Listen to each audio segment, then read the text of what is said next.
who quit their job on the spot. What was the final straw? So this happened like 5 years ago when I was in grad school and needed a summer job. I'd worked at camps before, and TBH, I'm pretty good with kids. So I applied to this fancy outdoor leadership camp that paid better than most. The interview went great, and the facilities looked amazing. They had this huge property with a lake, climbing wall, all that stuff. The director, Charlotte, seemed super passionate about building character in kids, which, like, whatever. Sounded fine. First red flag I ignored. During training week, Charlotte kept emphasizing how we needed to toughen the kids up and not coddle them. She literally said things like, "A little discomfort builds resilience," which didn't seem that weird at first. But then she started getting annoyed when counselors would comfort homesick kids or help the younger ones with basic stuff. Second week, it rained for 3 days straight. The cabin started leaking and some kids' sleeping bags got soaked. When I asked Charlotte about moving them to the dry activity center for the night, she refused and said, they need to learn to deal with challenges. I ended up sneaking some kids into the staff cabin that night because a 9-year-old with asthma was sleeping in a puddle, which is just not okay. Then there was the food situation. The camp charged parents extra for special dietary needs, but then barely provided alternatives. This poor kid Lawrence with celiac disease kept getting served regular bread, and when I complained, Charlotte told me to stop babying him and that a little gluten won't kill him, which is literally not true.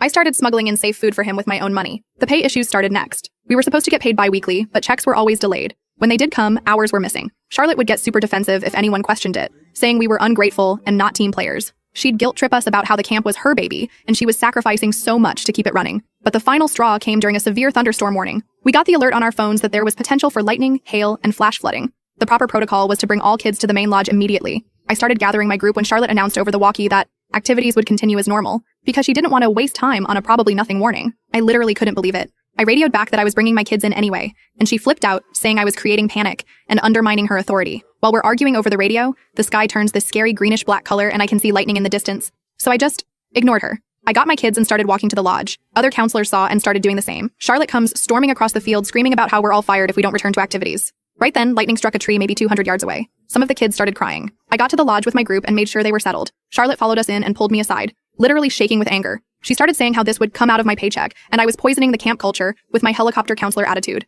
I just looked at her and said, I quit. Right now, I'm leaving. She tried to tell me I couldn't leave in the middle of a shift, but I just walked out, grabbed my stuff from my cabin, and called my roommate to pick me up. I sat in the office and waited, making sure another counselor was covering my kids.